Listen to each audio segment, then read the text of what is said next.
Hello there, and welcome back to the Codex, and welcome to day 2 of 31 of doing a video every single day of December to celebrate TennoBomb. So today's topic is going to be covering a weapon that I have done a video for before, but it's a long time ago, and there's been a few things that have come out that have changed the build a little bit.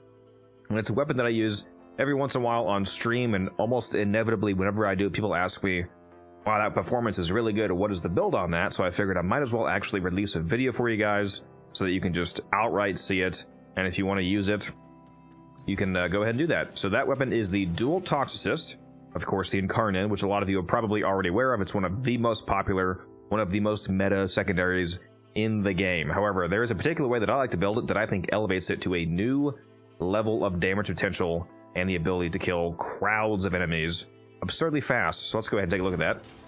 Of course, we're going to look at the non-ribbon version of the build. I have a tasty ribbon on mine, which if you can get one, they are super strong on this weapon, which is hilarious because this is one of the best weapons in the game. So the fact that the ribbons on this are this strong is just insane. But of course, as usual, we want to show the version of the build that's actually replicable for everybody. So the build is a Blast Electric Dual Toxicist build.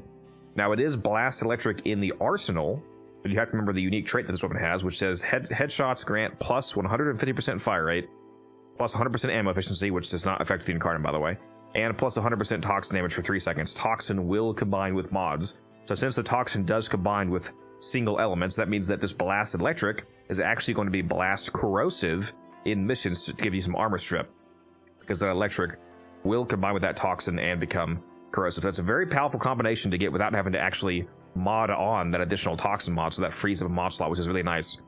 Now the main thing that has changed for my dual tox build since 1999 has come out, which was after my first video, is that we now have the arcane secondary innervate, one of the best, if not the best in many cases, secondary arcanes in the game. It says on hit, increase critical chance by 10%, resets after 6 big critical hits, which you guys more likely know as orange crits. So this gives you free orange crits basically, because that crit chance is flat crit chance. When that says 10%, it functions the same way that Arcane Avenger does, where it gives you a literal, actual flat 10% every single time, quickly stacking up to orange crits with the amount of fire rate that this weapon has. And again, there's a unique interaction with blast procs, where when blast procs detonate, the detonation actually counts as an additional hit for the purposes of stacking innervate. So with blast on, it stacks even faster.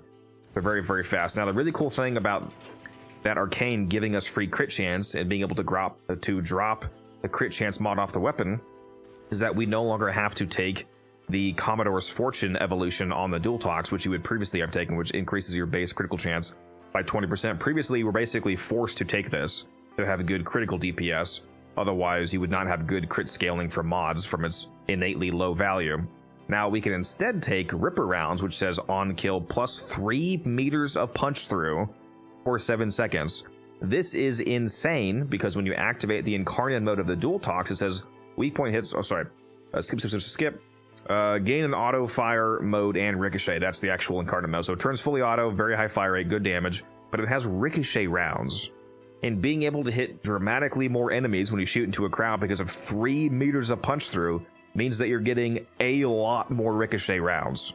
So this is just an absolutely insane crowd killing DPS increase when you're shooting into hordes and hordes of enemies, because you're going to be hitting, so you're going to, instead of hitting one guy, you'll hit 2, 3, 4, 5 guys depending on how lined up they are, and they will all generate those ricochet rounds. So basically it's like built-in ricochet multi-shot, thanks to, again, Innervate freeing up that mod slot and also freeing up this evolution. The other evolutions that we're using are minus 50% recoil, and the increase base damage by plus 50, and on ability cast plus 5% multi-shot stacks up to 20 times. So this means that this gives you 100% multi-shot, and this is permanent. After you cast an ability 20 times in the mission, you permanently have that additional 100% multi-shot on top of the mods that we have here, Lethal Torrent and Galvanized Diffusion. Now, because of the fire rate that this weapon can already have, especially if you're running things like Reinforced Spawn of your Companion, and because of the free additional 100% multi-shot from the evolution, you could argue for dropping Lethal Torrent for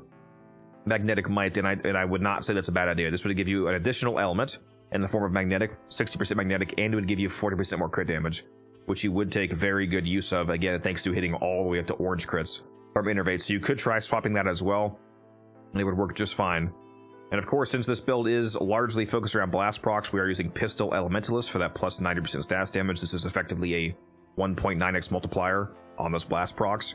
And you might be wondering why I'm using Jolt instead of Primed Convulsion. So Primed Convulsion would be a lot more upfront damage. As you can see, if I put it on here, the total upfront damage goes from basically 1300 to over 1650. So it's a very large, initial hit damage increase. But the reason that I prefer Jolt is because I really like those blast procs being consistent. And by removing Jolt, we're losing that 60% status chance. So we have lower chance to proc a status in the first place. And we're also increasing the electric weighting by a ton. We're going from 75 to 206. This makes it much less likely to proc blast than previously, and now much more likely to proc electric, or actually corrosive in this case, because again, this will become corrosive. So if you want the consistency of those blast procs, I recommend that you go with Jolt. Now let's go ahead and hop into a mission here. And, you guys probably don't really need the evidence. I'm sure you know this weapon absolutely shreds, but just to prove it, let's hop on a mission here and showcase just how delicious this weapon is. All right, here comes the enemies. I just went ahead and activated the incarnate mode, and let's get to work. Of course, the first few kills are going to be slightly slower. Got to get those initial galvanized stacks, but now that they're stacked up, we do insane crowd killing damage. And you can see, like I said, instead of doing blast and electric, it is blast corrosive, thanks to that built-in weapon buff. Look at how many guys are over here, and look at how many guys are no longer over here. Yeah, again, it's very clear why this is one of the most well-known, most well-liked secondaries in the game. This thing just completely shreds enemies. And it's not just low-level enemies, it's up to insanely high-level enemies, especially when you are pairing it with a frame that has any sort of buffing ability. With Roar being a great example, especially if you're doing a lot of damage for blast procs, Roar is going to heavily multiply that, since it's calculated as a faction multiplier, meaning it double dips. So not only are you getting a huge initial damage increase in the form of that currently 89% Roar, but that 89% Roar is actually applying twice for the purposes of the blast proc damage. So now you can see we're doing even more insane amounts of damage. Let's go ahead and reactivate that incarnate here. And yeah, I mean, it's pretty straightforward why this thing shreds.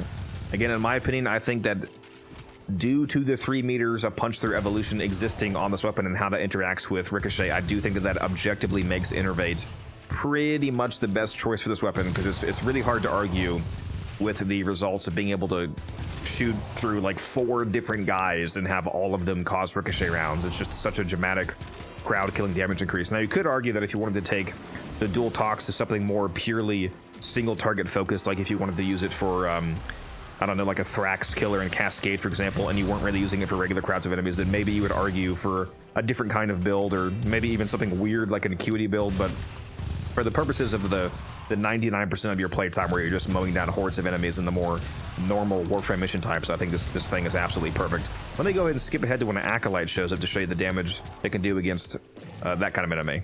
Actually, before we kill an Acolyte, I just realized that performance you were seeing wasn't even fully stacked up because I had failed to activate the full 20 stacks of Fevered Frenzy for that extra multi-shot. So now we're really juiced, and we're actually going to do our full damage. And as you can see, again, it's just, I mean, it's just disgusting. There's a reason, like I said, why this is one of the best, most popular, most disgusting weapons in the game. Sometimes things are meta for an actually good reason, you gotta say. I gotta admit. I know it's hyper meta, and some people don't like using things just because they're popular, but man, is it fun to explode an entire crowd of enemies with giga insane Ricochet rounds. All right, now let's move on to the Acolyte actually spawning in. All right, we finally got an Acolyte coming here soon. Should be here in just a moment. I have a sneaking suspicion that he's not going to enjoy the dual tox being fired at him. Let's test that theory. He's actually surviving a lot longer than I thought he would, but yet still, he's not going to survive. I actually feel like he's deflecting my shots somehow. Well, there he goes. The last few shots that killed him literally were not even aimed at him. I shot a different enemy, and the Ricochet rounds hit him. Again, that's why I love these things. Ricochet rounds is just such a fun mechanic, and it's so powerful. So let's go ahead and hop out of here. And again, here is the build that was used. It was, blast, corrosive, juiced up by Elementalist, juiced up by Innervate, juiced up by that 3 meters of punch through. And again, if you want to bring a frame that has any kind of buff, Mirage, anything, Roar, Nourish, whatever you want to throw on there, it'll just make it have even crazier performance, especially if you want to go to super high levels. And that's it, guys. That's the update to the Dual Talks video. Hopefully you enjoyed the video. Again, that was day 2 of 31 of doing a video every single day of December. If you want to maybe see some of these live, don't forget you can drop by stream. I stream on Wednesdays from 5 p.m. to midnight Eastern Standard Time. Thursdays and Fridays is 10 p.m. to 2 a.m. Eastern Standard Time. And Saturdays is an all-day super stream. We have 2 p.m. to midnight, just as a reminder of that stream schedule there. Hope to see some of you guys there, and I will see you for video number 3 of the month tomorrow.